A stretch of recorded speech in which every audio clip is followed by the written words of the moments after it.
저는 30년 넘도록 서울 용산구에서 살고 있는 70대 여자입니다. 제 인생은 남편 덕분에 참 평온했어요. 남편은 의사였고 성실하고 따뜻한 사람이었죠. 우리 부부는 서로를 아끼며 살았고 아들도 건강하게 잘 키웠습니다. 경제적으로도 넉넉했고 손주들까지 보며 행복한 노년을 보내고 있었어요. 그런데 그 모든 게 한순간에 무너져 내렸습니다. 그날도 평범한 아침이었습니다.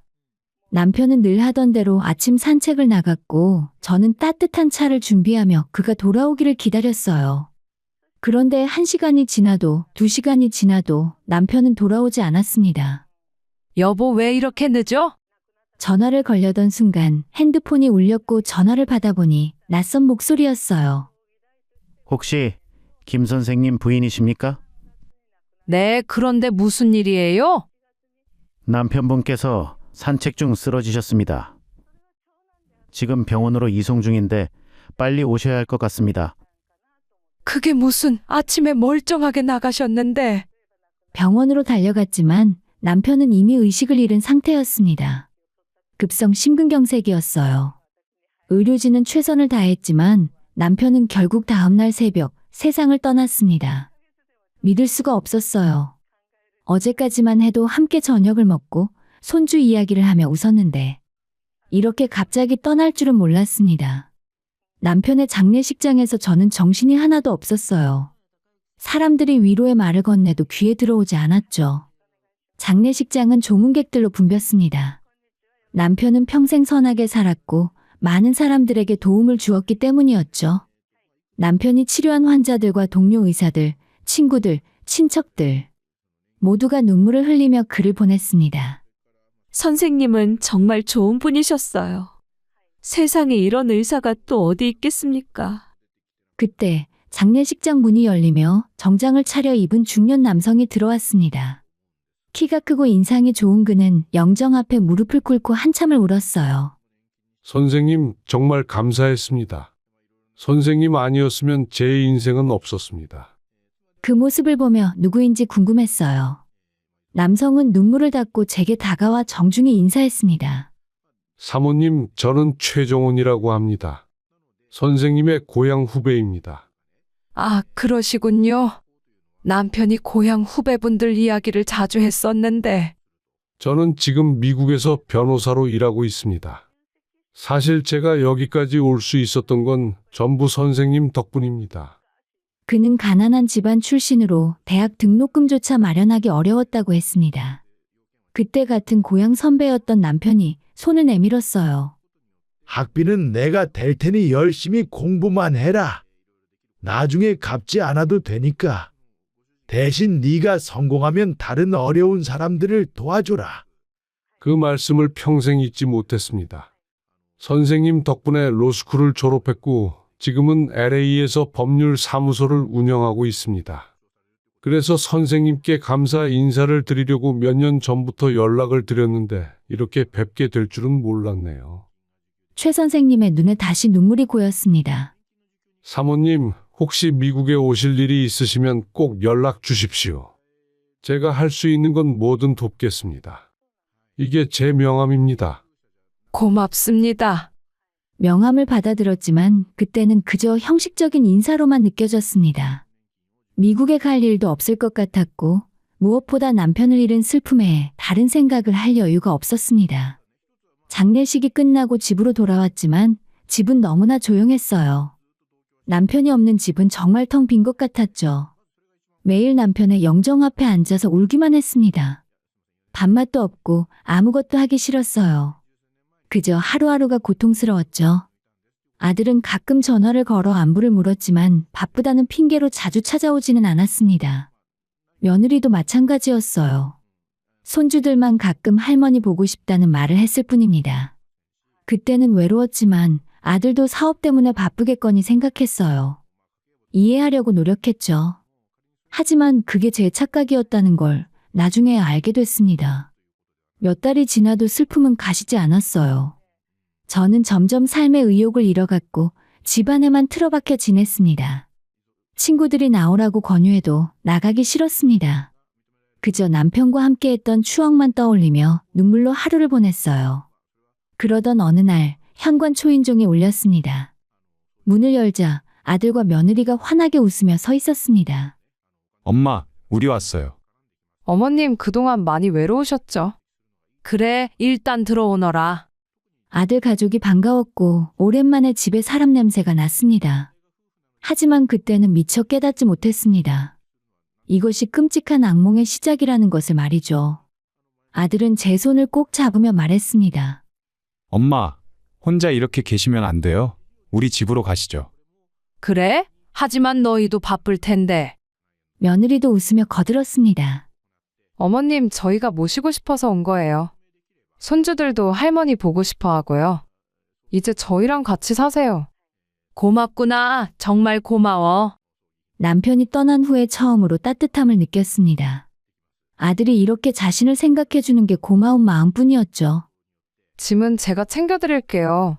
어머님은 편히 계세요. 며느리는 친절하게 짐을 꾸렸고 아들은 차를 가져와 자신의 집으로 모셨습니다. 아들이 사는 곳은 강남에 있는 넓은 아파트였어요. 도착하자마자 손주들이 현관에서 뛰어나와서 안겼습니다. 할머니, 우리 손주들 많이 컸네. 처음 한 달은 정말 좋았어요. 아들 부부는 정성껏 저를 챙겨줬고 손주들과 시간을 보내는 게 즐거웠습니다.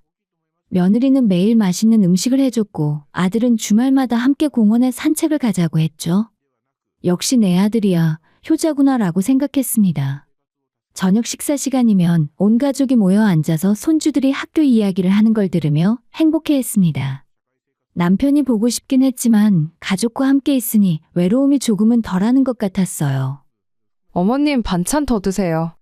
아니야, 충분히 먹었어. 평화로운 일상이 계속될 줄만 알았습니다. 하지만 2달쯤 지났을 때 분위기가 조금씩 변하기 시작했어요. 어느 날 저녁 아들이 조심스럽게 말을 꺼냈습니다. 엄마, 잠깐 말씀 좀 드려도 될까요? 그래, 무슨 일이니? 사실은 저희 회사 사정이 좀 안 좋아서요. 아들의 굳은 표정을 보니 예감이 좋지 않았습니다. 요즘 경기가 안 좋잖아요. 거래처에서 계약을 취소해서 자금이 막혔어요. 그래서 혹시 엄마가 좀 도와주실 수 있을까 해서요. 얼마나 필요한데? 당장 3억 정도면 급한 불은 끌 수 있을 것 같아요. 3억? 순간 한숨이 나왔어요. 왜냐하면 이게 처음이 아니었습니다. 아들은 사업을 시작한 이후로 몇 번이나 돈을 빌려달라고 했고 저와 남편은 그때마다 성심성의껏 도와줬습니다. 하지만 제대로 갚은 적은 한 번도 없었어요. 아들, 엄마가 너를 사랑하는 건 알지? 그동안도 네가 힘들 때마다 도와줬잖니? 네, 그래서 이번에도. 하지만 이번엔 안 되겠구나. 아들의 얼굴이 굳어졌습니다. 왜요? 엄마한테 돈 있잖아요. 아빠가 남긴 재산도 많고. 그 돈은 네 아버지가 평생 모은 거야. 그리고 이미 너한테 충분히 도움을 줬어. 지난번에 빌려간 돈도 아직 안 갚았잖니? 그건 회사가 안정되면 갚으려고 했어요. 아들, 엄마도 이제 나이가 들었어. 노후 자금도 필요하고 나중에 아프면 병원비도 들잖니? 미안하지만 이번엔 너가 알아서 해결해야 할 것 같구나. 엄마가 저한테 이러시면 어떡해요? 진짜 회사 망하면 이 집 팔고 우리 가족 다 거리에 나앉는다고요. 아들의 목소리가 높아졌습니다. 저는 깜짝 놀랐고 아들이 이렇게 화를 내는 걸 처음 봤습니다. 아들, 진정해라. 엄마가 도와주고 싶지 않은 게 아니라. 됐어요. 알겠어요. 아들은 자리를 박차고 일어나서 방으로 들어가 버렸습니다. 며느리도 그 모습을 차갑게 쳐다보더니 따라 들어갔어요. 그날 밤부터 분위기가 완전히 바뀌었어요. 다음 날 아침 식탁에 제 자리가 없었습니다. 어머님은 여기 앉으세요. 며느리가 가리킨 곳은 식탁이 아니라 주방 한쪽 작은 테이블이었습니다. 왜 여기에? 아이들이 공부하는데 방해될까 봐요. 여기서 드시면 편하실 거예요. 며느리는 냉담하게 말하고는 돌아섰고 제 앞에 놓인 식사는 초라했습니다. 찬밥에 김치 몇 조각 그리고 국물에 건더기도 없는 된장찌개였습니다. 아니, 저기 반찬이. 어머님 연세에는 담백한 게 좋잖아요. 고기는 건강에 안 좋으니까 빼드렸어요. 하지만 식탁에 앉은 아들과 손주들 앞에는 고기와 여러 반찬이 가득했습니다. 억울했지만 일단 참았습니다. 그래도 제 아들인데 조금만 기다리면 다시 좋아지겠지 생각했죠. 하지만 상황은 나아지지 않았습니다. 오히려 더 악화되었어요. 며칠 후에 며느리가 방문을 두드렸습니다. 어머님 식비 좀 주세요. 어머님 드시는 거 장 보려면 돈이 들잖아요. 한 달에 100만 원씩은 주세요. 내가 식비를 내야 하니? 당연하죠. 저희 집에서 공짜로 먹고 살 순 없잖아요. 그 말을 듣자 말문이 막혔습니다. 그리고 어머님, 빨래는 직접 하세요. 세탁기 돌리는 거 전기세 많이 나와요. 아, 그리고 너무 늦게까지 TV 보지 마세요. 소음 때문에 아이들 공부 못해요.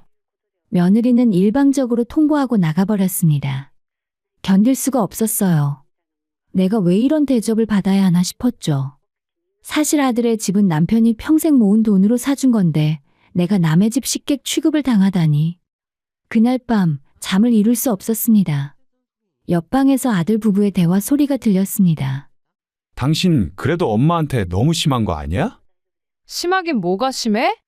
돈도 안 주면서 편하게 먹고 자려고만 하잖아.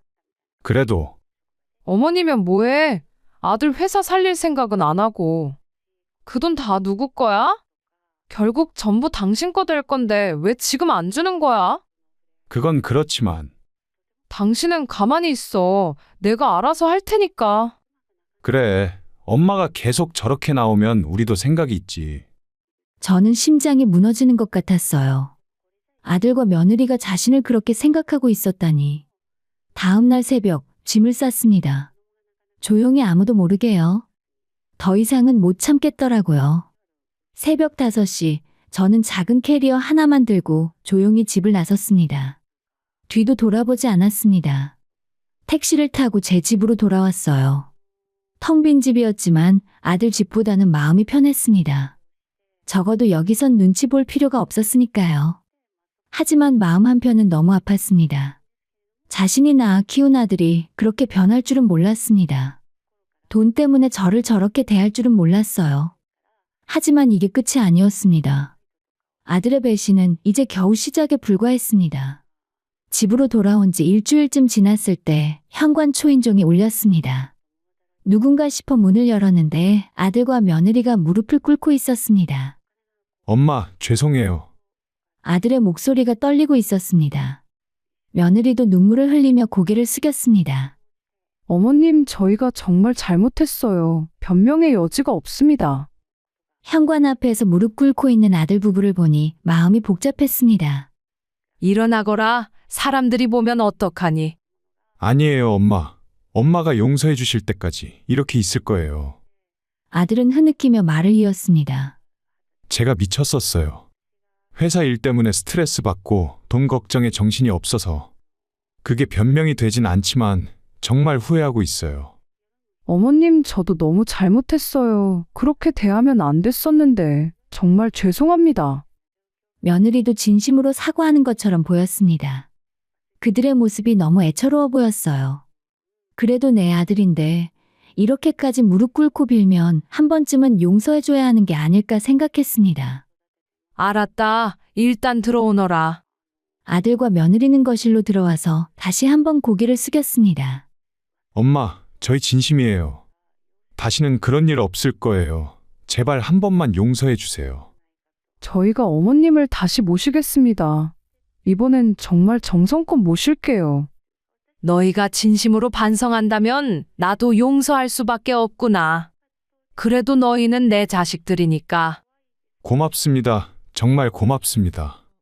아들이 제 손을 잡고 눈물을 흘렸습니다. 지금 돌이켜보면 그게 제 가장 큰 실수였어요. 하지만 그때는 정말 몰랐습니다. 그들의 눈물이 모두 거짓이었다는 걸요. 며칠 후에 아들이 다시 찾아왔습니다. 이번에는 다시 밝은 표정이었어요. 엄마, 저희가 생각한 게 있어요. 엄마 요즘 계속 우울해 보이시잖아요. 아빠 생각도 많이 나시고. 그래서 말인데, 우리 같이 여행 가는 거 어때요? 여행? 네, 미국 여행이요. 뉴욕도 가고 라스베이거스도 가고. 엄마 기분 전환도 하시고, 우리 가족끼리 좋은 추억도 만들어요. 며느리도 거들었습니다. 저희가 다 준비할게요. 어머님은 편하게 짐만 싸시면 돼요. 아이들도 할머니랑 여행 가고 싶어 해요. 하지만 미국까지 가면 비용이 많이 들 텐데. 괜찮아요, 엄마. 그동안 효도 못한 것도 미안하고 이번엔 제가 다 준비할게요. 엄마는 그냥 즐기시기만 하면 돼요. 저는 망설였습니다. 미국이라니. 남편이 살아있을 때 함께 가보고 싶었던 곳이었습니다. 엄마 어때요? 갈 거예요? 그래, 그럼 가볼까? 진짜요? 와, 엄마 정말 고마워요. 아들은 기뻐하며 즉시 여행 준비를 시작했습니다. 비행기 표를 예약하고 호텔도 잡고 관광 일정도 짰습니다. 아들이 그렇게 열심히 준비하는 모습을 보니 정말 효도하려는 마음이구나 싶었어요. 제가 너무 의심이 많았나 싶기도 했습니다. 할머니, 미국 가면 디즈니랜드 가요. 그래, 할머니가 다 사줄게. 비행기에서 창밖을 내다보며 남편을 떠올렸습니다. 여보, 우리 함께 못 가서 미안해요. 당신이 있었으면 얼마나 좋았을까. 장시간의 비행 끝에 뉴욕에 도착했습니다. 자유의 여신상을 보고 타임스퀘어를 걸었어요. 센트럴파크에서 산책도 하고 브로드웨이에서 뮤지컬도 관람했습니다. 정말 아름다운 도시였어요. 손주들이 좋아하는 모습을 보니 저도 행복했습니다. 이게 진짜 가족 여행이구나 싶었죠. 아들도 며느리도 그동안과는 달리 친절했습니다. 식사할 때도 저를 먼저 챙기고 힘들어하면 쉬었다 가자고 했습니다. 엄마 괜찮으세요? 많이 걸으셨는데 좀 쉬실래요? 아니야, 괜찮아. 이렇게 좋은 곳에서 마냥 쉬기는 아깝구나. 며칠간의 뉴욕 여행을 마치고 일행은 라스베이거스로 이동했습니다. 화려한 카지노와 호텔들, 밤에는 거리가 온통 네온사인으로 빛났습니다. 와, 정말 대단한 곳이네. 그렇죠, 엄마? 내일은 그랜드 캐니언도 갈 거예요. 첫날 밤 호텔에서 푹 쉬었습니다. 다음 날 아침 아들이 말했습니다. 엄마, 오늘은 아이들이랑 쇼핑 좀 하고 올게요. 엄마는 좀 쉬세요. 그래, 너희끼리 다녀오너라. 오후가 되자 아들이 다시 방에 들어왔습니다. 엄마, 우리 잠깐 나가실래요? 경치 좋은 데 있어서요. 그래, 그럼 가볼까? 아들을 따라 호텔을 나섰습니다. 차를 타고 한참을 달렸습니다. 점점 번화가에서 멀어져 한적한 주택가로 들어갔습니다. 여기가 어디니? 조금만 더 가면 돼요, 엄마. 차가 멈췄습니다. 주변을 둘러보니 사람 그림자도 없는 황량한 거리였습니다. 내리세요. 여기서 뭘 하려고? 제가 차에서 내리자 아들과 며느리도 내렸습니다. 그런데 그들의 표정이 이상했습니다. 전혀 웃고 있지 않았어요. 아들, 이게 무슨 일이니? 아들은 차갑게 저를 바라보며 입을 열었습니다. 엄마, 이제 그만 우리 인생에서 사라져줘. 뭐라고? 엄마만 없으면 아빠 재산은 전부 우리 거야. 그러니까 제발 여기서 사라져. 순간 귀를 의심했습니다. 방금 아들이 뭐라고 한 거죠? 아들, 지금 무슨 소리 하는 거니? 농담이지? 농담 아니에요. 진심이에요. 며느리가 제 가방을 낚아챘습니다. 어머님 여권이랑 카드랑 돈 다 여기 있죠? 이제 필요 없으실 거예요. 뭐 하는 거야? 돌려줘. 가방을 되찾으려 했지만 며느리는 뒤로 물러섰습니다. 어머님 그동안 정말 수고 많으셨어요. 덕분에 좋은 여행했어요. 너희들이 지금 무슨... 아들이 주머니에서 편지 한 장을 꺼내 발치에 던졌습니다. 여기 우리 계획 다 적어놨어요. 궁금하시면 읽어보세요. 뭐 읽어봤자 소용없겠지만. 아들아, 제발. 이게 무슨 짓이니? 급하게 아들의 팔을 붙잡았지만 아들은 차갑게 뿌리쳤습니다. 엄마, 이제 끝이에요. 한국 가면 엄마 실종 신고 낼 거예요. 몇 년 있으면 법적으로 사망 처리되고 그럼 재산은 자동으로 우리한테 오겠죠. 이런 나쁜 놈들아. 며느리가 비웃듯 말했습니다. 어머님, 이렇게 된 거 다 어머님 탓이에요. 진작 돈만 주셨으면 이럴 일도 없었을 텐데. 그럼 안녕히 계세요. 두 사람은 차에 올라타고 그대로 떠나버렸습니다. 힘껏 달려가 차를 쫓았지만 차는 빠르게 사라졌습니다. 그 순간 정말 세상이 무너지는 것 같았어요. 내가 낳아 키운 아들이 나를 이렇게 버릴 줄은 꿈에도 몰랐습니다. 그 자리에 주저앉아 땅에 떨어진 편지를 집어들었어요. 손이 떨렸습니다. 편지를 펼쳐보니 아들의 필체로 이렇게 적혀 있었습니다. 엄마 미안해요. 하지만 우리도 살아야 해요. 엄마가 사라지면 실종 신고 낼 거예요.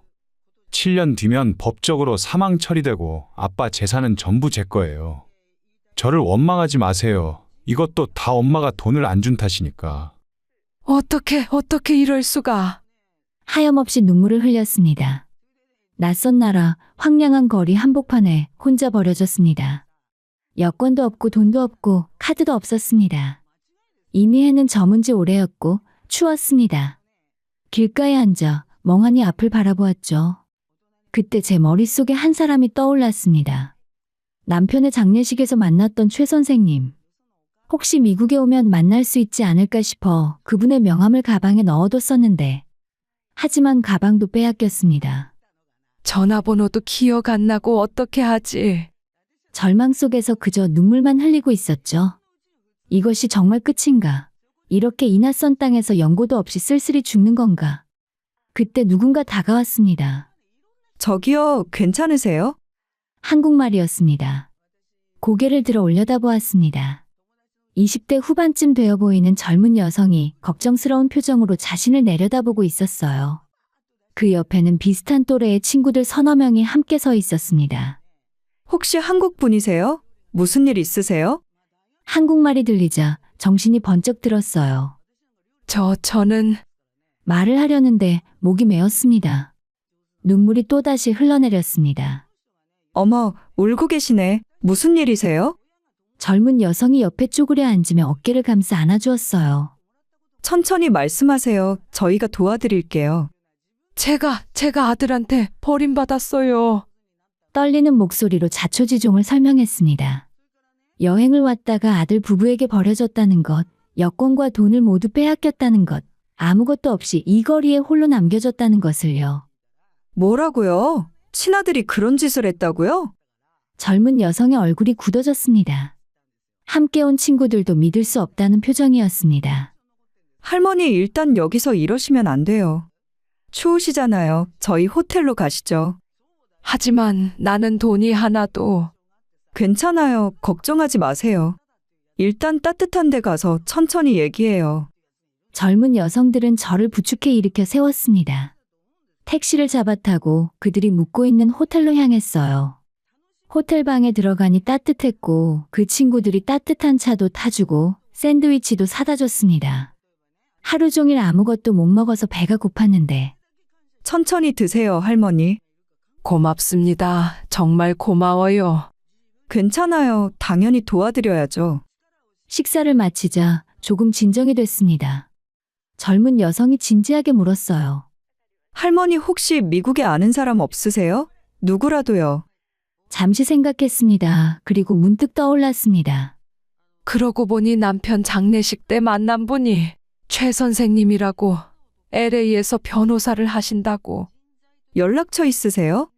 그게 명함을 받았는데 가방에 넣어뒀거든요. 근데 가방은 이미 며느리가 가져가 버린 뒤였죠. 혹시 이름이랑 사무소 이름 기억나세요?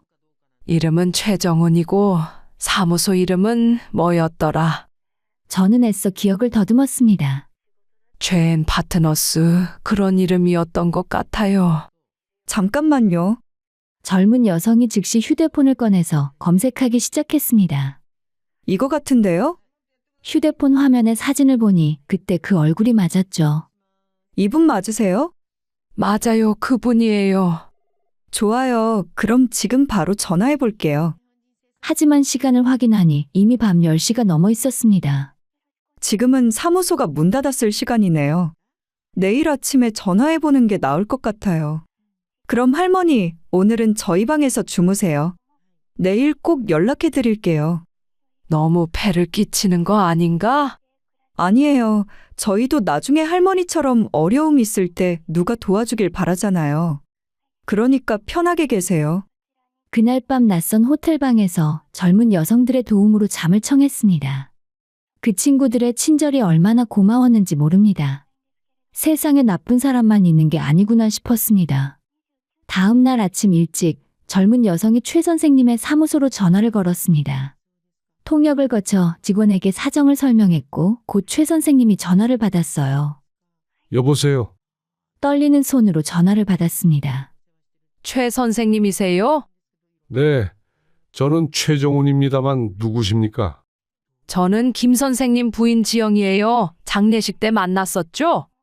전화기 너머로 잠시 침묵이 흘렀습니다. 형수님? 형수님이 왜 미국에 오셨어요? 선생님, 저 지금 큰일 났어요. 울먹이며 상황을 설명했습니다. 아들에게 버림받은 것, 여권과 돈을 빼앗긴 것, 지금 아무것도 없이 라스베거스 외곽에 갇혀 있다는 것을 말이죠. 뭐라고요? 지금 어디 계세요? 저한테 주소 알려주세요. 최 선생님의 목소리가 급해졌습니다. 저는 지금 젊은 여성이 전화를 받아서 호텔 주소를 알려주었습니다. 알겠습니다. 제가 지금 바로 갑니다. 거기서 절대 움직이지 마세요. 제가 꼭 구해드릴게요. 전화가 끊겼고 저는 주저앉아 또다시 눈물을 흘렸습니다. 이번에는 살았다는 안도의 눈물이었습니다. 정말 다행이에요, 할머니. 곧 오실 거예요. 고맙습니다. 덕분에 살았어요. 저희는 당연한 일 한 거예요. 그나저나 할머니 아드님 정말 용서 못해요. 어떻게 친어머니를 그렇게. 젊은 여성의 친구 하나가 붕괴하며 말했습니다. 할머니, 나중에 꼭 복수하셔야 해요. 법적으로 처벌받게 하셔야죠. 그래요. 이건 명백한 범죄예요. 몇 시간 후에 호텔 로비로 한 남성이 급히 들어왔습니다. 최 선생님이었어요. 최 선생님은 제 몰골을 보자마자 안타까운 표정을 지었습니다. 형님이 이 꼴을 보시면 얼마나 가슴 아파하실까요? 제가 너무 늦었습니다. 아니에요. 선생님 덕분에 살았어요. 최 선생님은 저를 진정시킨 후에 젊은 여성들에게도 깊이 고개를 숙였습니다. 고맙습니다. 여러분들이 아니었으면 큰일 날 뻔했어요. 아니에요. 당연한 일 했어요. 연락처 주세요. 나중에 꼭 보답하고 싶습니다. 명함을 교환한 후 최 선생님은 즉시 행동에 나섰습니다. 일단 한국 영사관에 연락해서 임시 여행 증명서를 발급받아야 합니다. 그리고 최 선생님은 잠시 말을 멈추고 저를 똑바로 바라봤습니다. 아드님을 법적으로 처벌하시겠습니까? 저는 고개를 끄덕였어요. 네, 이대로는 안 되죠. 그 애한테 꼭 본때를 보여줘야 해요. 좋습니다. 한국에 있는 제 동료 변호사한테 연락하겠습니다. 형수님 재산 보호부터 시작해야 합니다. 최 선생님은 즉시 전화를 걸기 시작했습니다. 여보세요, 김 변호사님? 저 최정훈입니다. 이 시간에 죄송하지만 긴급한 사건이 하나 있는데요. 전화로 상황을 설명하는 최 선생님의 모습을 보며 저는 조금씩 희망을 되찾았습니다. 그때 결심했어요. 이대로 당하고만 있지 않겠다고. 아들이 저한테 한 짓을 똑같이 갚아주겠다고요. 며칠 후에 모든 서류가 준비됐습니다. 임시 여행증명서도 발급받았고 한국으로 돌아갈 비행기표도 예약했습니다. 한국 가시면 제 동료가 공항에서 기다리고 있을 겁니다. 그분이 모든 걸 도와드릴 거예요. 선생님, 어떻게 감사를 드려야 할지. 아닙니다. 형님한테 받은 은혜를 이제라도 갚는 거죠. 꼭 이기셔야 합니다. 그 불효자식들한테 정의의 심판을 내리셔야 해요. 네, 꼭 그럴게요. 최 선생님은 제가 공항 출국장을 들어갈 때까지 배웅했어요. 비행기 안에서 저는 창밖을 내다보며 생각했습니다. 아들아, 네가 나한테 한 짓 이제 내가 똑같이 갚아줄 차례야. 각오해라. 엄마는 절대 가만히 있지 않을 거다. 열흘 같은 10시간 정도가 지나 한국에 도착했습니다. 인천공항 입국장 문이 열리자 한 남성이 팻말을 들고 서 있었어요. 김지영 여사님이라고 적혀 있었죠. 김지영 여사님이십니까? 네, 맞습니다. 저는 김태민 변호사입니다. 최 선생님께 부탁받았습니다. 김 변호사는 40대 후반쯤 되어 보이는 남성이었습니다. 인상이 예리하고 날카로웠어요. 차로 모시겠습니다. 가시면서 자세한 이야기 나누시죠. 차 안에서 김 변호사는 태블릿을 꺼내 여러 서류를 보여줬습니다. 여사님, 최 선생님께 들은 내용을 바탕으로 제가 조사를 좀 했습니다. 무엇을 조사하셨나요? 먼저 아드님이 아직 실종 신고를 하지 않았습니다. 아직도요? 벌써 시간이 꽤 지났는데. 네, 아마도 의심받을까봐 시간을 끌고 있는 것 같습니다. 너무 빨리 신고하면 수상해 보일 수 있으니까요. 김 변호사는 다음 서류를 넘겼습니다. 그리고 여사님 명의로 된 재산 목록입니다. 용산 본가 아파트, 예금과 주식, 경기도의 부동산. 총 자산이 약 80억 정도 됩니다. 재산이 그렇게 많았나요? 네, 고인이 되신 남편분께서 평생 모으신 재산입니다. 그리고 이 모든 게 여사님 단독 명의로 되어 있습니다. 그럼 아들이 함부로 건드릴 수 없다는 거죠? 그렇습니다. 하지만 아드님은 여사님이 사망하시면 법정 상속인으로서 이 모든 재산을 받게 됩니다. 그게 바로 아드님의 노림수였던 거죠. 저는 이를 악물었습니다. 그 나쁜 녀석. 여사님, 제가 계획을 하나 세웠습니다. 복수 계획이요. 김 변호사의 눈빛이 날카로워졌습니다. 우리가 먼저 함정을 파는 겁니다. 아드님이 스스로 무덤을 파도록요. 어떻게요? 제가 아드님께 연락을 하겠습니다. 변호사 신분으로요. 어머님께서 미국 가시기 전에 재산 정리 관련해서 상담을 요청하셨다. 중요한 서류에 서명이 필요하다고 말이죠. 당연히 달려올 겁니다. 재산 이야기만 나오면요. 저는 고개를 끄덕였습니다. 좋아요. 그렇게 하죠. 며칠 후에 김 변호사는 아들에게 전화를 걸었습니다. 여보세요? 혹시 김지영 여사님의 아드님이신가요? 네, 그런데 누구시죠? 저는 김태민 변호사입니다. 어머님께서 미국 여행 가시기 전에 저희 사무실에 오셔서 재산 정리 관련 상담을 하셨습니다. 아들의 목소리가 급해졌습니다. 재산 정리요? 무슨? 네, 유언장 작성과 재산 분배에 관한 내용이었습니다. 그런데 서류 서명이 아직 완료되지 않아서요. 상속인이신 아드님과 상의가 필요할 것 같습니다. 아, 그래요?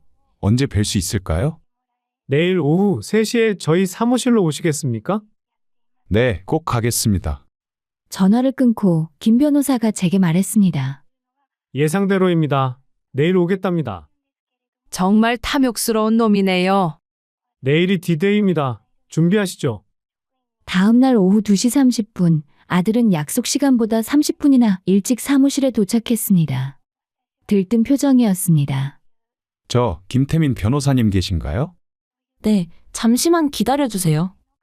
접수처 직원의 안내를 받고 상담실로 들어갔습니다. 김 변호사가 책상 앞에 앉아 있었습니다. 어서 오세요. 앉으시죠. 네, 그런데 어머니가 무슨 상담을 하신 거죠? 아, 그 전에 확인할 게 있습니다. 혹시 어머님께 요즘 연락하셨나요? 아들은 잠시 당황했습니다. 아, 그게 어머니께서 미국 여행 중이셔서요.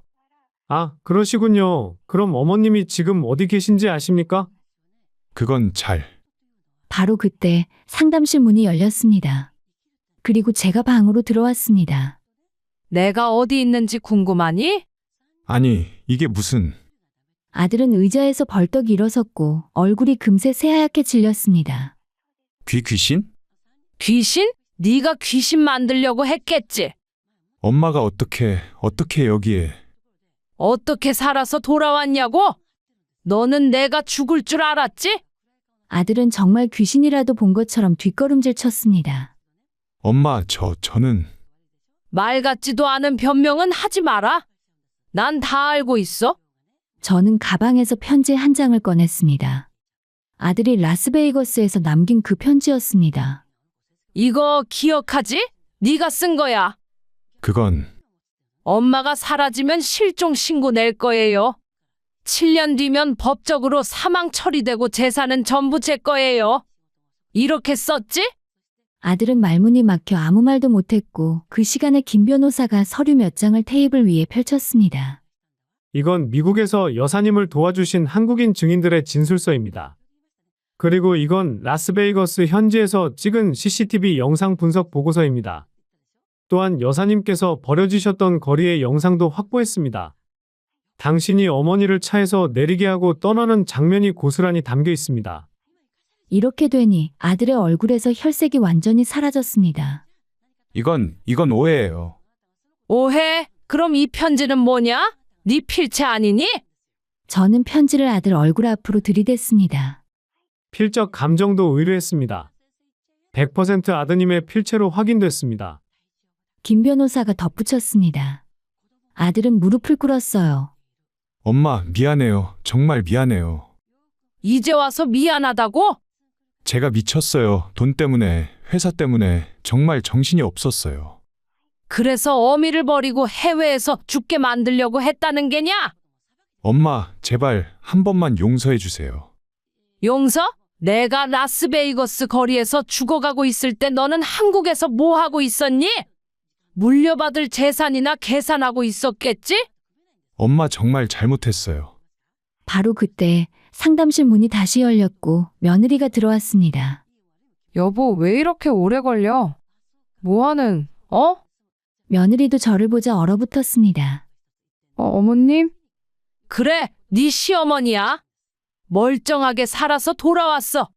며느리는 뒤로 물러서려 했지만 김 변호사의 직원이 문을 막고 있었습니다. 앉으세요. 당신도 들어야 할 이야기가 많습니다. 김 변호사가 냉정하게 말했습니다. 며느리도 결국 의자에 앉았지만 손이 떨리고 있었습니다. 여사님, 이제 어떻게 하시겠습니까? 김 변호사가 물었습니다. 저는 잠시 아들 부부를 바라봤어요. 무릎 꿇고 빌고 있는 그들을요. 제대로 법대로 하겠습니다. 유기죄, 노인학대, 재산 탈취 미수, 죄목은 충분하죠? 네, 충분합니다. 엄마, 안 돼요, 제발. 아들이 제 다리를 붙잡았습니다. 손 떼라. 그리고 내가 과거에 너한테 빌려준 돈 기억하지? 차용증도 다 있어. 준비한 서류 뭉치를 꺼냈습니다. 5년 전 5억, 3년 전 3억, 1년 전 2억까지 총 10억이다. 당장 갚아. 엄마, 그건 지금 당장은. 못 갚으면 법적 조치 들어갈 거야. 그리고 너희들 사는 집, 그 집도 4명이지? 등기부등본 확인했어? 네 아버지가 너희 신혼집으로 사줬지만 명의는 나로 했더구나. 당장 나가. 내 집에서 나가라고. 엄마, 그럼 우리 어디 가서 살아요? 아이들도 있고. 그건 네가 알아서 할 일이다. 난 더 이상 너희한테 아무것도 안 줄 거야. 그리고 내 재산이 80억이 넘는다더라. 그거 네가 한 푼도 못 받게 할 거야. 엄마, 나 살아있을 때 전부 사회에 기부할 거다. 손주들 대학 등록금만 빼고 나머지는 싹 다 말이야. 아들은 주저앉아 울기 시작했고 며느리도 넋이 나간 표정이었습니다. 여사님, 고소는 언제 하시겠습니까? 일단 보류하겠습니다. 대신 조건이 있어요. 저는 아들을 내려다보며 말했습니다. 빌려간 돈 당장 갚고 이 집에서 나가라. 그리고 다시는 내 앞에 나타나지 마. 그럼 손주들 생각해서 고소는 안 할 거야. 엄마. 하지만 한 번이라도 더 나한테 손을 내밀거나 재산 노리고 접근하면 그때는 무조건 감옥 보낼 거야. 알아들었어? 아들은 고개를 끄덕였습니다. 저는 돌아서서 상담실을 나갔어요. 뒤에서 아들의 울음소리가 들렸지만 돌아보지 않았습니다. 그날 정말 속이 시원했어요. 평생 처음으로 아들한테 제대로 된 한마디를 한 거죠. 이제 더 이상 당하고만 살지 않을 거예요. 아들과 결별한 뒤에 제 인생에 큰 변화가 찾아왔습니다. 처음엔 마음이 너무 아팠어요. 그래도 내 아들인데. 하지만 시간이 지나면서 이렇게 사는 것도 인생이라는 생각이 들더라고요. 몇 주 후에 김 변호사로부터 연락이 왔습니다. 여사님, 아드님이 집을 비웠습니다. 그리고 빌린 돈도 일부 갚기 시작했네요. 일부요? 네. 회사 자산을 정리해서 일단 2억을 송금했습니다. 나머지는 분할로 갚겠다고 하네요. 그래도 약속은 지키는군요. 아드님 가족은 지금 경기도 외곽의 작은 원룸에 살고 있다고 합니다. 며느리는 식당에서 일하고 아드님은 낮에는 물류센터, 밤에는 대리운전을 한다더군요. 그 말을 듣고 잠시 침묵했어요. 마음 한편이 아팠지만 후회는 없었습니다. 손주들은 괜찮나요? 학교는 잘 다니고 있다고 합니다. 여사님께서 대학 등록금은 따로 보관해 두시겠다고 하셨잖아요. 네, 아이들은 죄가 없으니까요. 나중에 손주들이 크면 그때 직접 주겠습니다. 며칠 후에 저는 라스베이거스에서 저를 도와줬던 젊은 여성들에게 연락했습니다. 여보세요. 저 미국에서 신세 졌던 김지영이에요. 기억하시나요? 아, 할머니, 어떻게 되셨어요? 괜찮으세요? 네, 덕분에 잘 해결했어요. 정말 고마웠습니다. 다행이에요. 할머니 걱정 많이 했어요. 그래서 말인데 감사를 표하고 싶어서요. 시간 되면 만날 수 있을까요? 며칠 후에 서울의 한 레스토랑에서 젊은 여성들과 만났습니다. 그들은 모두 20대 후반의 직장인들이었습니다. 할머니 진짜 건강해 보이세요. 전부 너희들 덕분이지. 너희가 아니었으면 난 정말로 큰일 날 뻔했어. 눈가가 촉촉해졌습니다. 괜찮아요, 할머니. 당연한 일 했어요. 아니야. 너희는 내 생명의 은인들이야. 저는 가방에서 봉투를 꺼냈습니다. 이건 뭐예요? 너희들도 그때 미국 여행 중이었는데 나 때문에 제대로 즐기지도 못했잖아. 이걸로 다시 한번 가렴. 봉투 안에는 한 사람이 충분히 쓰고도 남을 여행 경비가 들어 있었습니다. 이건 너무 과한 거 아니에요? 아니야. 이것도 부족해. 내 목숨을 살려준 건데. 그날부터 저는 젊은 친구들과 자주 연락을 하며 지냈어요. 스마트폰 사용법도 배우고 가끔 만나서 카페에서 수다도 떨었습니다. 처음엔 스마트폰이 너무 어려웠어요. 근데 친구들이 하나하나 가르쳐 주니까 금방 배우더라고요. 이제는 사진도 찍고 메시지도 보낼 수 있게 됐어요. 어느 날 최 선생님에게서도 연락이 왔습니다. 형수님 잘 지내시죠? 네, 선생님. 정말 고맙습니다.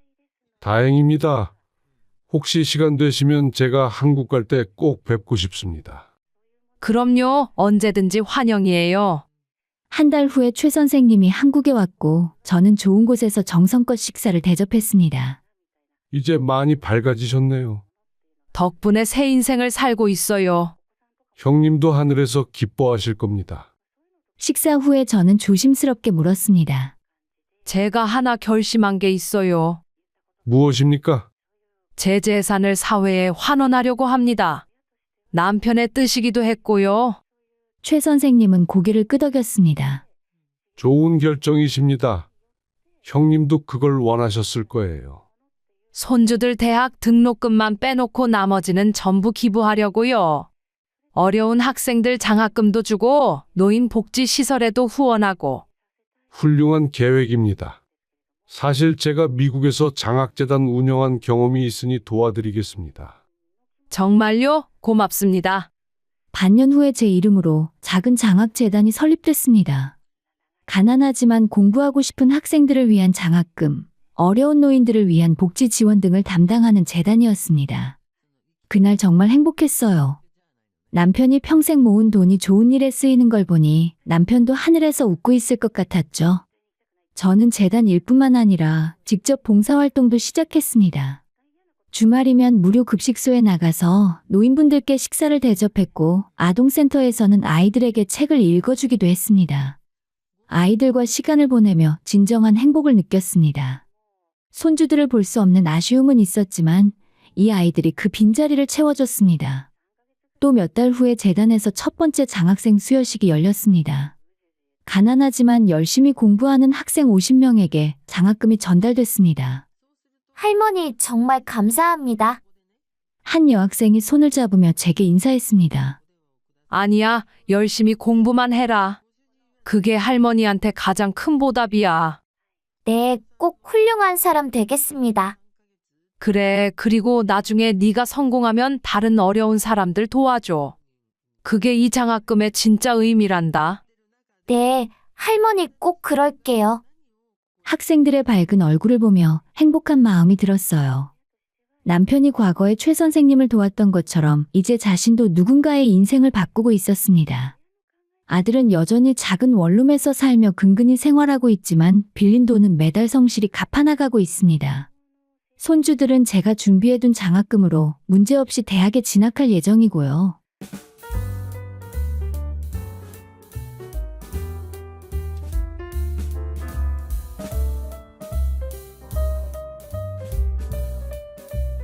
저는 올해 43이 됩니다. 지금부터 제 이야기를 들려드리려고 해요. 누군가에겐 흔한 불륜 이야기처럼 들릴 수도 있겠지만 저에게는 인생을 완전히 바꾼 사건이었거든요. 저는 남편을 28에 만났어요. 직장 동료 소개로 만난 첫 자리에서 그 사람은 제게 말 그대로 첫눈에 반했다고 했죠. 처음 봤을 때부터 알았어요. 나는 이 사람이랑 결혼하겠구나 하고요. 솔직히 처음엔 좀 부담스러웠어요. 너무 적극적이었거든요. 하지만 그의 진심은 시간이 지나면서 증명됐죠. 데이트 때마다 배려가 넘쳤고 작은 것 하나도 제 입장에서 생각해주는 사람이었어요. 사귄 지 6개월쯤 됐을 때 남편이 부모님께 저를 소개했습니다. 그날을 지금도 생생하게 기억해요. 아이고, 우리 며느리 왔네. 어서 와, 어서 와. 추웠지? 여기 앉아. 시어머니는 제 손을 꼭 잡으시며 정말 좋아하셨어요. 마치 오래전부터 기다려온 딸을 만난 것처럼요. 시아버지도 과묵하신 분이셨지만 제게는 눈빛부터 유독 다정하셨죠. 우리 아들이 좋은 사람 만났네. 앞으로 자주 놀러 와요. 그날 이후로 저는 주말마다 시간이 되면 시댁에 놀러 갔어요. 아직 결혼 전인데도 시어머니는 제가 설거지하는 걸 못하게 하셨습니다. 에이, 며느리가 무슨 설거지를 해. 이건 내가 할게. 너는 그냥 가서 쉬어. 저도 처음엔 어색했지만 그게 진심이라는 걸 알게 됐어요. 시댁은 정말로 저를 딸처럼 아껴주셨거든요. 상황이 이렇다 보니 결혼은 자연스럽게 이어졌어요. 제가 30살이 되던 봄날에 저희는 작은 결혼식을 올렸습니다. 신혼집은 시댁에서 마련해 주신 아파트였어요. 새 아파트는 아니었지만 깨끗하게 리모델링까지 해주셨죠. 결혼 후에도 시댁과의 관계는 정말 좋았어요. 명절이 부담스럽지 않았고 오히려 시댁에 가는 게 편했어요. 5년 동안 시댁에서 설거지를 단 한 번도 안 했을 정도니까요. 며느리는 손님이야. 그냥 너도 저기 앉아서 수다나 떨어라. 반면 제 친정은 좀 달랐습니다. 부모님은 애정 표현이 서툰 분들이셨고 집안 분위기도 다소 냉랭한 편이었죠. 그래서 저는 오히려 시댁이 더 편했어요. 남편은 친정에서도 사랑받는 사위였습니다. 부모님이 표현은 안 하셔도 남편한테만큼은 다정하셨거든요. 사위는 백년 손님이라고 하더니 우리 사위는 참 장가 잘 왔다. 살아가면서 우리 부부는 아이를 갖지 않기로 했어요. 둘 다 커리어를 중요하게 생각했고 아이 없이도 충분히 행복했거든요. 시댁에서도 전혀 재촉하지 않으셨어요. 그렇게 5년이 흘렀어요.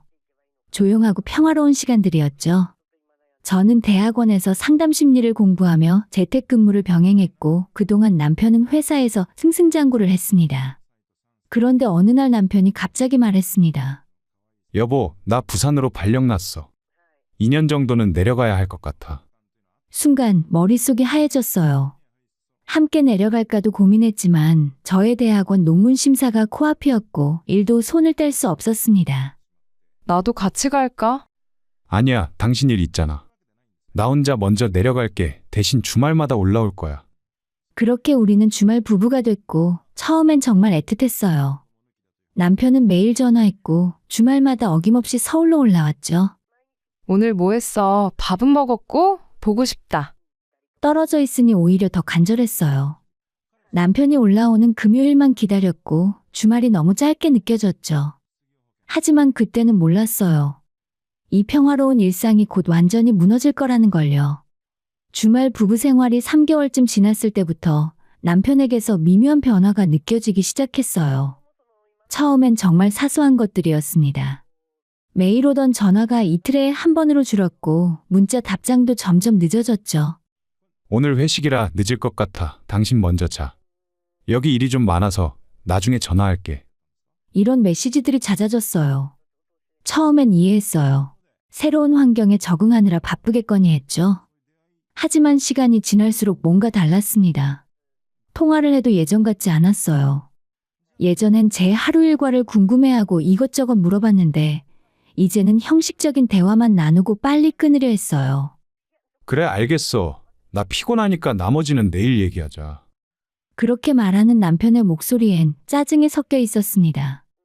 예전엔 한 번도 들어본 적 없던 톤이었죠. 주말에 서울로 올라오는 횟수도 줄었습니다. 처음 2달은 매주 올라왔는데 어느 순간부터 격주가 됐고 한 달에 한 번으로 줄어들었어요. 이번 주는 금요일 저녁에 팀 회식이 있어서. 다음 주는 프로젝트 마감이라 주말에도 나가야 해. 핑계는 그럴듯했어요. 하지만 제 안에서 뭔가 불안한 감정이 자라고 있었습니다. 어느 금요일 밤이었습니다. 남편에게 전화를 걸었는데 받지 않았어요. 1번, 2번, 3번 계속 연결음만 울렸죠.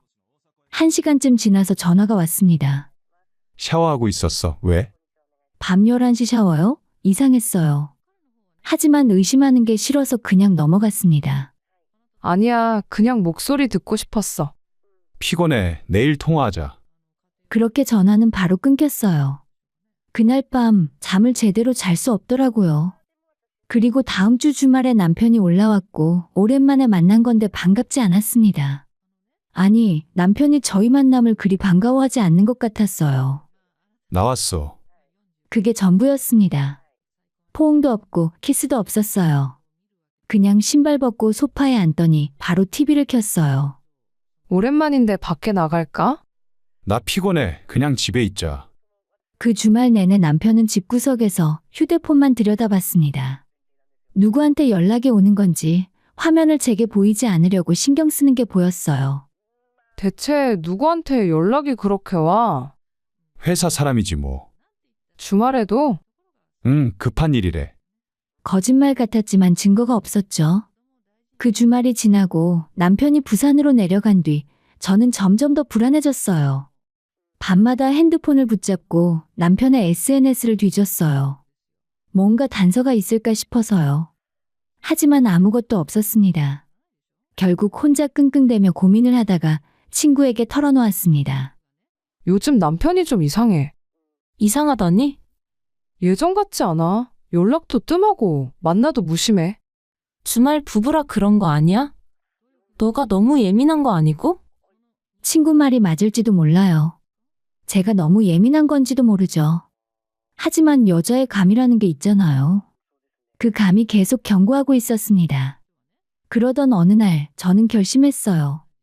직접 남편이 어떻게 지내고 있는지 두 눈으로 확인하기로요. 남편에게 아무 말도 하지 않고 부산행 KTX표를 끊었습니다. 금요일 오후에 출발하는 기차였죠. 남편은 제가 그날 대학원 세미나가 있다고 알고 있었어요. 오늘 세미나 끝나면 늦을 것 같아. 거짓말을 했어요. 제 인생에서 남편에게 처음으로 하는 큰 거짓말이었죠. 그래, 조심해서 다녀와. 남편도 별다른 의심 없이 대답했어요. 부산까지 가는 2시간 반 동안 제 심장은 계속 두근거렸습니다. 불안과 기대가 뒤섞인 기분이었어요. 아무것도 아니기를 바랐지만 동시에 뭔가 확실한 답을 얻고 싶었습니다. 저녁 7시쯤 부산역에 도착했습니다. 택시를 타고 남편의 사택으로 향했죠. 20분쯤 걸렸어요. 문 앞에 섰을 때 손이 떨렸습니다. 비밀번호를 누르는데 손가락에 힘이 들어가지 않았습니다. 문이 열리자 집안은 조용했어요.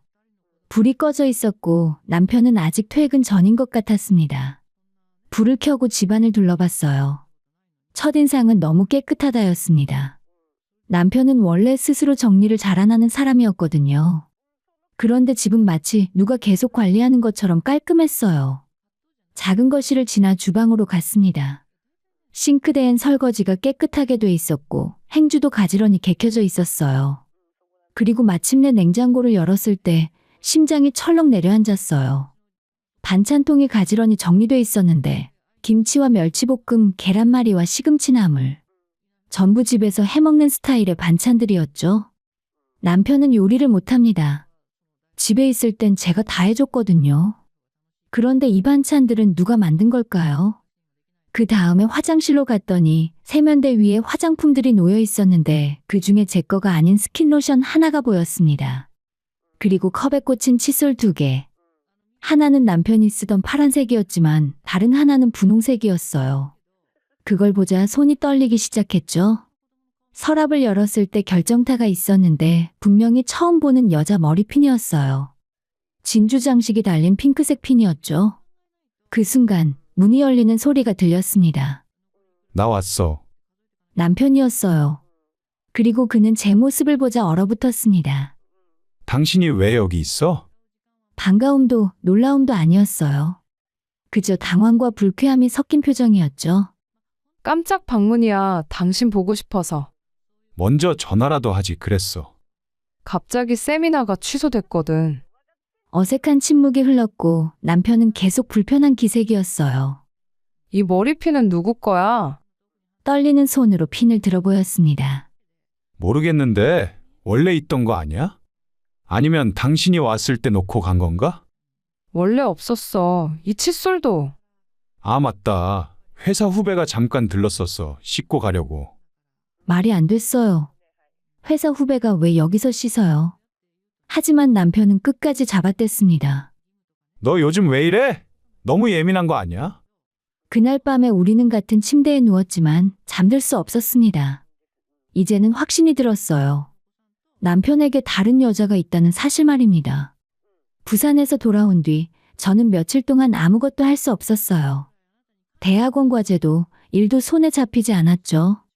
머릿속엔 온통 그 분홍색 머리핀과 냉장고의 반찬통 생각뿐이었어요. 결국 시어머니에게 전화를 걸었습니다. 평소라면 제 편이 되어주셨을 테니까요. 어머님 저예요. 무슨 일이야? 저 요즘 남편이 좀 이상한 것 같아요. 침묵이 흘렀어요.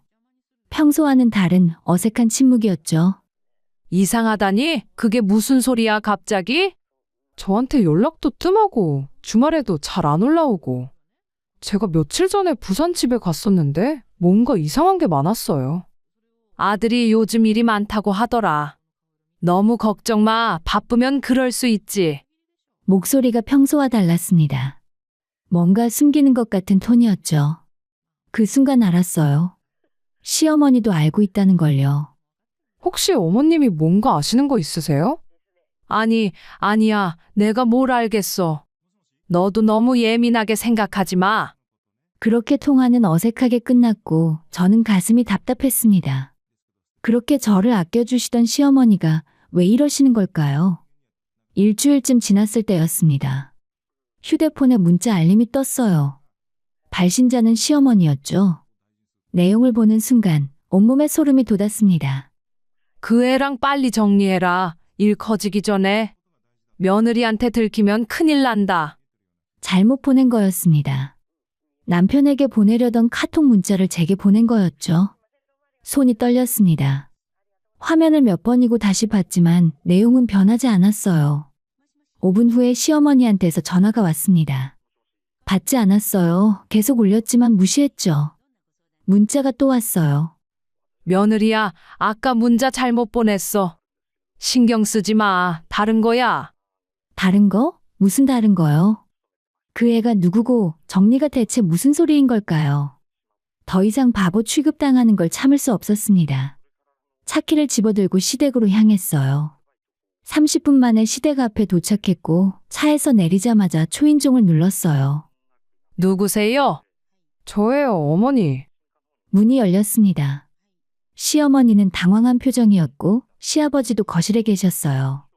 너 갑자기 왜 이래? 온다는 말도 없이. 이게 무슨 뜻이에요? 휴대폰 화면을 들이밀자 시어머니는 말을 잃었습니다. 그게 말이다. 그 애가 누구예요? 정리하라는 게 무슨 뜻이에요? 시어머니는 시아버지를 쳐다봤습니다. 시아버지는 한숨을 내쉬더니 입을 열었어요. 앉아라. 얘기 좀 하자. 서서 들을래요. 너희 남편이 지금 좀 헷갈려 하는 것 같다. 듣자 하니 회사 후배랑 좀 가까워진 것 같더라고. 헷갈린다고요? 가까워졌다고요? 그럼 바람을 피우고 있다는 거죠? 바람이라니 그렇게까지는. 그렇게까지는 뭐예요? 어머님, 아버님은 알고 계셨던 거잖아요. 제 목소리가 커지자 시어머니는 난처한 표정을 지었죠. 며느리야, 진정해. 남자가 바람 피우는 건 다 그런 거야. 조금 기다리면 금방 끝나? 뭐라고요? 금방 끝난다고요? 바람은 언제나 끝나게 돼 있어. 조금만 참으면 돼. 괜히 성급하게 이혼까지 생각하지는 마. 믿을 수 없었습니다. 그렇게 저를 딸처럼 아껴주시던 분이 이제는 아들 편만 드시는 거예요. 어머님, 저 5년 동안 이 집에서 며느리로서 최선을 다했어요.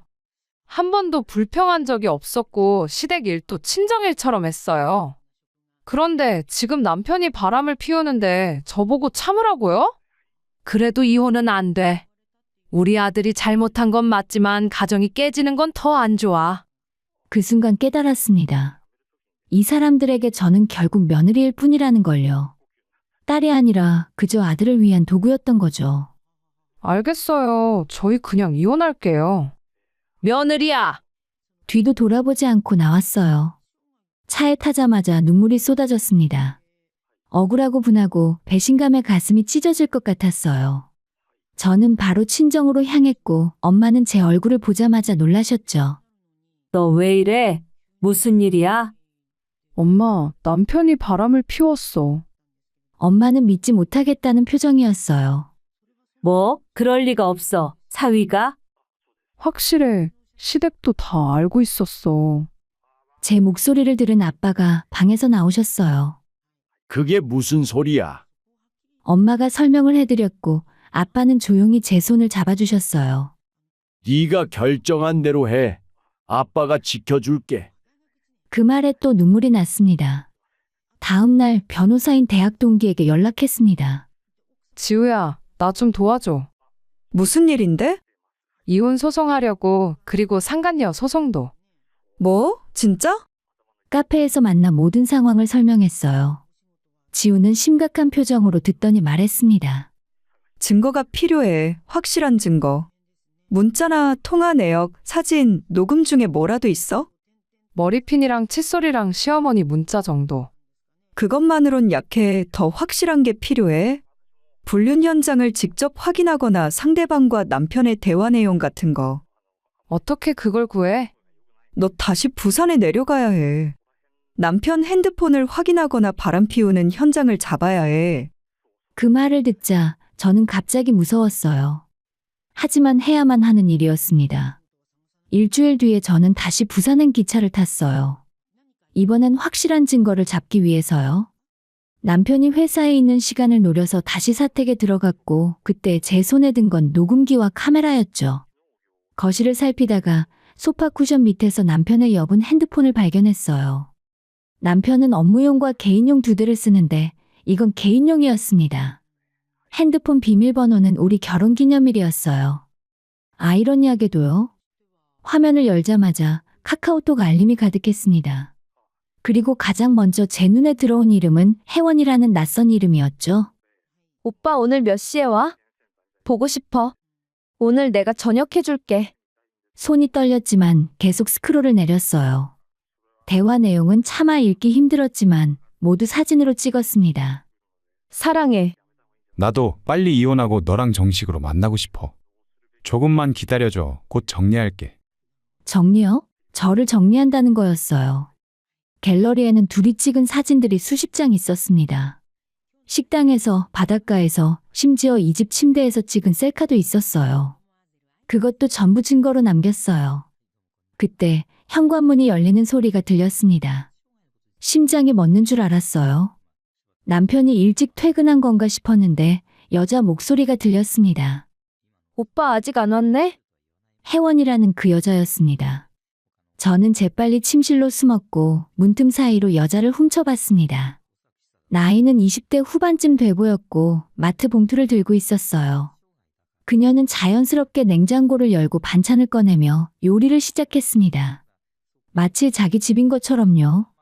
저는 조용히 주머니에 있는 녹음기에 스위치를 켰어요. 30분쯤 지나서 현관문이 또 열리고 이번엔 남편이 들어왔습니다. 왔어? 응, 오빠 배고프지? 곧 다 돼. 남편은 여자를 껴안으며 키스했어요. 제가 있는 곳에서 불과 몇 미터 떨어진 곳에서요. 더 이상 참을 수 없어서 침실 문을 열고 나갔습니다. 나 몰래 재밌게 놀고 있네? 제가 나타나자 두 사람은 얼어붙었습니다. 당신 왜 여기? 혜원이라는 여자는 저를 보더니 황당하다는 표정을 지었어요. 누구세요? 제가 이 사람 아내예요. 그러자 그녀의 얼굴이 하얗게 질렸습니다. 하지만 곧 표정이 바뀌더라고요. 당황하면서 오히려 저를 향한 적대감으로요. 아, 그 아내? 오빠한테 들었어요. 들었다고요? 네, 이미 끝난 관계라고 곧 이혼한다고 하던데. 믿을 수 없었습니다. 저는 아직 이혼 의사도 밝히지 않았는데 남편은 이미 이 여자한테 이혼한다고 말한 거예요. 끝난 관계? 우리는 아직 법적으로 부부예요. 그리고 당신은 지금 유부남과 동거하고 있는 거고. 무슨 동거? 그냥 가끔 놀러 오는 거예요. 가끔? 냉장고에 당신 손으로 만든 반찬이 가득한데? 제 말에 혜원은 말문이 막혔습니다. 그리고 지금 이 대화 전부 녹음되고 있으니까 참고하세요. 두 사람한테 소송 걸 거예요. 뭐? 상간녀 소송? 이제야 겁이 나는지 얼굴이 창백해졌고 남편이 끼어들었어요. 여보, 진정해. 얘기 좀 하자. 지금 무슨 얘기를 하자는 거야? 당신이 바람 피운 거 다 알고 있어. 증거도 다 확보했고. 빼도 박도 못할 증거를 확보하고 그날 저는 그 집을 나오며 다짐했습니다. 끝까지 싸우겠다고, 제대로 된 대가를 치르게 하겠다고요.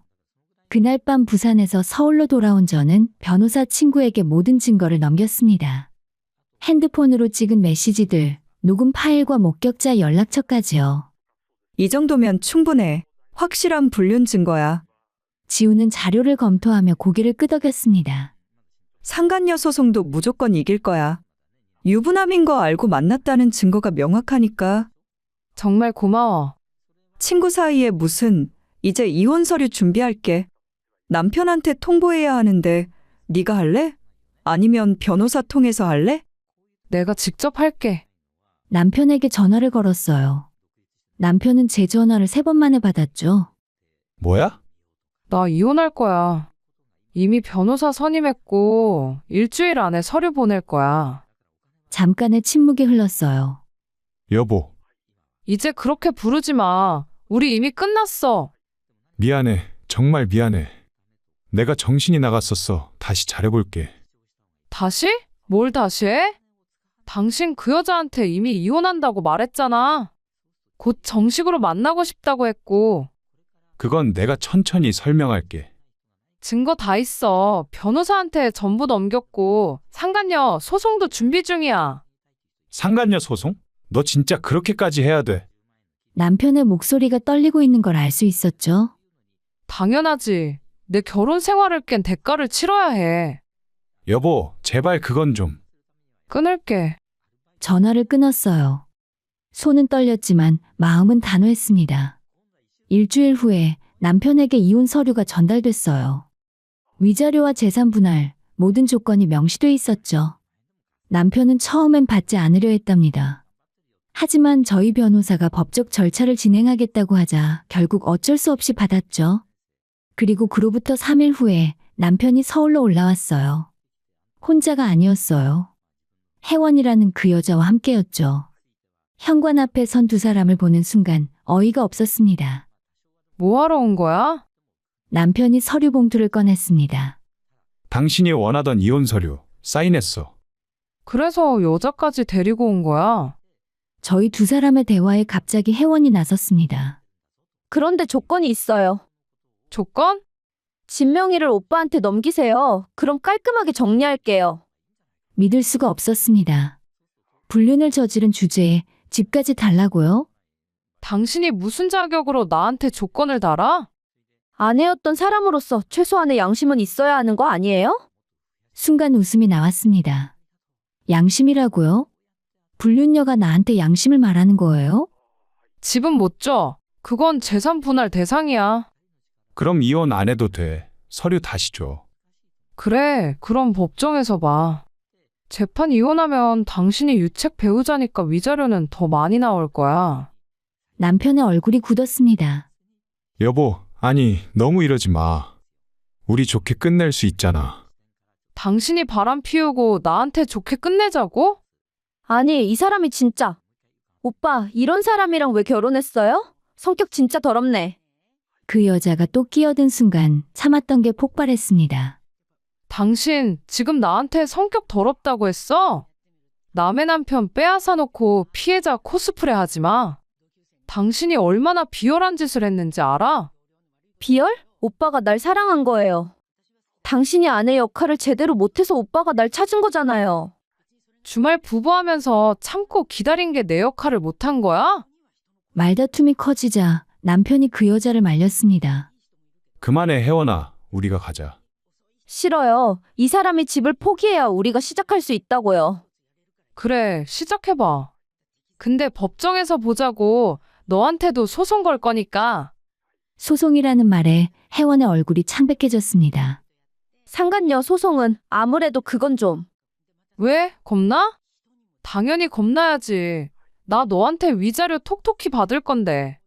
여보, 제발 혜원이는 빼고 우리끼리 정리해. 차라리 집은 내가 포기할게. 그러니까 소송은 하지 말아줘. 안 돼. 당신도 이 여자도 대가를 치러야 해. 그날 이후 본격적인 법적 싸움이 시작됐어요. 남편은 회사의 불륜 사실이 알려지면서 권고사직을 당했습니다. 회사 여직원과의 불륜은 사내 윤리 규정 위반이었거든요. 그리고 혜원이라는 그 여자는 집에서 쫓겨났다고 들었어요. 부모님이 유부남과 만난 사실을 알고 집에서 내쫓았다고 하더라고요. 남편은 계속 연락을 해왔어요. 제발 소송만 취하해줘. 혜원이 집에서 쫓겨났어. 지금 우리 둘 다 정말 힘들어. 그게 나랑 무슨 상관이야? 우리가 잘못했어. 인정해. 근데 이렇게까지 할 거야? 당연하지. 당신들이 내 삶을 망쳤는데. 그러자 시댁에서도 연락이 왔습니다. 처음엔 시아버지가 전화하셨어요. 며느리야, 우리 아들이 잘못했다. 근데 이혼까지는 다시 생각해봐. 이미 늦었어요. 서류 다 넘어갔다고요. 그 아파트는 너한테 줄게. 명의도 네 앞으로 해줄게. 그러니까 소송은 하지 말아줘. 아들이 힘들어지니 이제서야 태도가 바뀌는 것 같았습니다. 그리고 한 달 후에 이혼 조정이 성립됐어요. 아파트는 제 명의로 넘어왔고 남편은 추가 재산 분할로 3천만 원을 더 제게 지급하기로 했어요. 하지만 진짜 전쟁은 그 다음이었죠. 바로 상간녀 소송이요. 상간녀는 변호사를 선임하고 맞섰고 자기는 유부남인 줄 몰랐다고 주장했죠. 처음엔 몰랐어요. 나중에야 알았고요. 하지만 증거는 명확했어요. 카카오톡 대화에서 이혼하고 정식으로 만나자는 내용이 있었고 그 여자도 기다릴게라고 답장했었거든요. 법정에서 상간녀는 울면서 말했습니다. 저도 피해자예요. 저 사람한테 속은 거라고요. 하지만 판사는 냉정했습니다. 피고는 원고의 남편이 유부남임을 인지하고도 관계를 지속했으며 이는 혼인 관계를 파탄시킨 직접적인 원인으로 보입니다. 그리고 기다리던 판결이 나왔습니다. 남편에게 위자료 2천만 원, 상간녀에게 2,500만 원을 받게 되었죠. 상간녀는 법정을 나서며 저를 노려봤어요. 만족해요? 이렇게까지 해서? 당연하죠. 당신이 마땅히 치러야 하는 대가예요. 진짜 후회할 거예요. 이렇게 악착같이 굴면. 글쎄요. 후회는 당신이 할 것 같은데요. 그렇게 모든 게 끝났어요. 법적으로는요. 남편은 위자료를 내기 위해 차를 팔았고 상간녀는 어쩔 수 없이 자기 부모님한테 돈을 빌리겠다고 말했습니다. 하지만 정해진 기간까지 돈을 안 내자 저는 재산 압류 신청을 했어요. 그녀의 급여도 가압류했죠. 변호사였던 제 친구가 말했습니다. 너 진짜 철저하다. 끝까지 가는구나. 당연하지. 대가는 확실히 치러야 하는 법이야. 그로부터 한 달 후에 시어머니가 혼자 저를 직접 찾아왔어요. 여긴 대체 왜 오셨어요? 미안해. 정말 미안해. 내가 우리 아들을 너무 감쌌어. 그래서 이렇게 됐나 봐. 처음으로 진심 어린 사과 같았지만 이미 때는 너무 늦었죠. 이제 와서 사과해도 달라지는 건 없어요. 알아. 그래도 한 번만 더 생각해줘. 우리 아들이 지금 정말 힘들어. 저도 혼자 힘들었어요. 그때 어머니는 아들 편만 드셨잖아요. 제 말에 시어머니는 아무 말도 못하고 돌아가셨고 그게 시댁과의 마지막이었습니다. 정말 모든 게 정리됐어요. 이혼도, 소송도, 위자료도 말이죠. 이제 제 앞엔 새로운 인생만 남았습니다. 모든 법적 절차가 끝나고 저는 텅 빈 아파트에 혼자 남았어요. 남편에게 받은 그 아파트였죠. 처음 며칠은 정말 힘들었습니다. 아침에 눈을 뜨면 모든 게 꿈이었으면 좋겠다는 생각이 들 정도였습니다. 하지만 현실은 아무것도 변하지 않았죠. 그리고 밤마다 잠이 오지 않았어요. 눈을 감으면 남편과 상간녀의 모습이 떠올랐고 시댁 식구들의 차가운 얼굴이 보였어요. 어느 날 밤 너무 괴로워서 친구에게 전화했습니다. 나 너무 힘들어. 갑자기 또 무슨 일이야? 내가 너무 독하게 군 걸까? 이렇게까지 할 필요가 있었나? 무슨 소리야? 너 잘못한 거 하나도 없어. 근데 왜 이렇게 허전하지? 이기긴 했는데 뭔가 다 잃은 것 같아. 친구는 잠시 침묵하다가 말했어요. 지금은 그럴 수 있어. 당연해. 5년 동안 함께한 사람이랑 헤어진 거잖아. 근데 시간 지나면 알게 될 거야. 네가 얼마나 선택을 잘한 건지. 정말일까? 그렇다니까. 그리고 이거 하나만 기억해. 너는 배신당한 사람이야. 잘못은 네가 한 게 아니라고. 그 말이 제게 큰 위로가 되어주었습니다. 하지만 현실은 쉽지 않았어요. 이혼녀라는 딱지와 주변의 시선, 그리고 무엇보다 제 자신과의 싸움이었죠. 그러던 어느 날, 이혼 후에 처음으로 전 남편에게서 연락이 왔어요. 지금 잠깐 만날 수 있을까? 왜? 할 말이 있어. 만나고 싶지 않았지만 그 사람이 대체 무슨 말을 할지 궁금하기도 했습니다. 1시간 후에 집 근처 카페에서 만나게 되었는데 남편은 많이 초췌해 보였어요. 살도 빠지고 수염도 제대로 안 깎은 모습이었죠. 나 혜원이랑 헤어졌어. 그래서 그의 집안에서 나한테 접근 금지 명령까지 내렸어. 나 때문에 집안이 큰 망신당했다고. 아이러니했습니다. 그토록 사랑한다던 사이가 이렇게 쉽게 무너지다니요. 그래서 나한테 뭘 바라는 건데? 우리 다시 시작할 수 없을까? 귀를 의심했습니다. 뭐라고? 내가 잘못했어. 정말 미친 짓을 했어. 다시는 그런 일 없을 거야. 제발 다시 한 번만. 그 모습에 웃음이 터져나왔습니다. 하지만 비참한 웃음이었죠. 당신 지금 진심이야? 응, 진심이야. 너 없으니까 아무것도 안 돼. 회사도 잘렸고 혜원이도 떠났고. 그러니까 이제 와서 돌아와 달라고? 나한테? 다신 이런 일 없을 거야. 저는 대답 대신 지갑에서 10,000원 한 장을 꺼내서 테이블 위에 던졌죠. 이거 택시비야. 이제 다시는 연락하지 마. 나 당신 쓰레기통 아니야. 그 여자가 떠나니까 다시 나한테 오는 거잖아. 그게 당신이 나를 얼마나 무시하는 행동인지 알아? 남편은 아무 말도 못했어요. 당신이 날 버렸을 때 난 죽을 것 같았어. 세상이 무너지는 것 같았고 나 자신이 부끄럽고 초라했어. 근데 이제는 달라? 나는 당신 없이도 잘 살 수 있어. 자리에서 일어났어요. 다시는 나타나지 마. 이게 마지막 경고야. 그렇게 카페를 나왔고 한 번도 뒤돌아보지 않았습니다. 그날 이후 저는 결심했습니다. 이제 정말로 제 인생을 살기로요. 먼저 대학원 논문에 집중했어요. 이혼 과정에서 미뤄뒀던 연구를 다시 시작했죠. 아이러니하게도 제가 겪은 일이 연구에 도움이 됐어요. 배신과 이혼이라는 위기를 극복하는 과정에서 느낀 감정들을 객관적으로 분석할 수 있었거든요. 밤낮으로 논문을 썼습니다. 자료를 찾고 인터뷰하고 분석하고 수정했어요. 힘들었지만 오히려 그 시간이 저를 치유했어요. 반년 후에 논문 심사를 통과했고 교수님들은 제 논문을 높게 평가해 주셨습니다.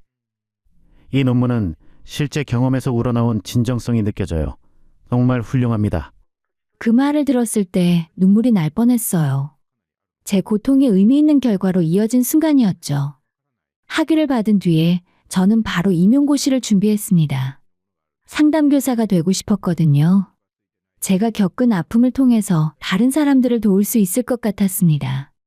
아침 6시에 일어나서 밤 12시까지 공부했어요. 주말도 없이 친구들이 놀자고 연락해도 거절했죠. 공부하는 동안 힘들 때마다 떠올린 게 있었어요. 카페에서 남편을 뿌리치고 나왔던 그 순간이요. 그때 느낀 자유로움과 당당함을 잊고 싶지 않았어요. 얼마 후에 임용고시 날이 왔고 저는 떨렸지만 최선을 다했습니다. 합격자 발표가 있던 날 다행히 제 번호가 있었어요. 합격이다. 혼자 있던 방에서 소리를 질렀고 눈물이 쏟아졌습니다. 기쁨의 눈물이었죠. 바로 부모님께 전화를 드렸어요. 엄마, 나 합격했어. 정말? 우리 딸 정말 자랑스럽다. 엄마도 오셨습니다.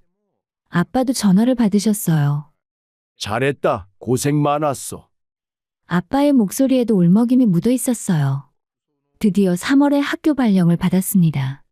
서울의 한 고등학교의 상담실이었죠. 첫 출근 날 교장 선생님이 반겼어요. 선생님 환영합니다. 우리 학교에 상담교사가 꼭 필요했는데 잘 오셨어요. 감사합니다. 열심히 하겠습니다. 상담실은 아담했지만 따뜻한 느낌이었어요. 책상과 의자, 그리고 학생들이 편하게 앉을 수 있는 소파가 있었죠. 그리고 제 처음 상담 학생은 고2 여학생이었어요. 선생님, 저 요즘 너무 힘들어요. 무슨 일인데? 부모님이 이혼하셨어요. 그게 제 잘못인 것 같아서. 그 순간 제 가슴이 먹먹해졌습니다. 하지만 침착하게 학생의 이야기를 들었습니다. 너의 잘못이 아니야. 부모님의 선택은 부모님의 몫이야. 너는 충분히 사랑받을 자격이 있어. 제 말 한마디에 학생은 울었습니다. 저도 같이 울고 싶었지만 참았어요. 이제는 제가 누군가를 위로해야 할 자리니까요. 상담이 끝나고 학생은 밝은 표정으로 돌아갔어요. 선생님 감사해요.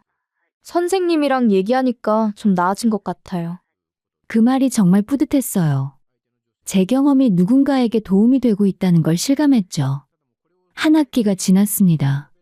상담실을 찾는 학생들이 점점 많아졌어요. 학업 스트레스와 교우 관계, 가정 문제, 다양한 고민들이었죠. 저는 한 명 한 명 정성껏 상담했습니다. 제가 겪은 아픔이 이 아이들에겐 반복되지 않길 바라는 마음으로요. 어느 날 교장 선생님이 부르셨습니다. 선생님, 학생들 반응이 정말 좋아요. 학부모들도 선생님 칭찬이 자자하고요. 감사합니다. 앞으로도 잘 부탁드려요. 그날 퇴근길에 거울을 봤더니 거기엔 웃고 있는 제 모습이 있었어요. 이혼 직후에 거울도 제대로 못 봤던 제가 이제는 당당하게 웃고 있었습니다. 나 참 열심히 잘 살았다. 스스로에게 말했어요. 남편도 시댁도 상간녀도 이제는 제 인생에 없었습니다. 대신 제 꿈과 목표 그리고 새로운 시작이 있었죠. 진짜 행복은 누군가와 함께 있을 때가 아니라 나 자신으로 당당할 때 행복이 온다는 걸 깨달았어요. 저는 이제 괜찮았어요. 아니, 괜찮은 정도가 아니라 행복하게 살고 있습니다.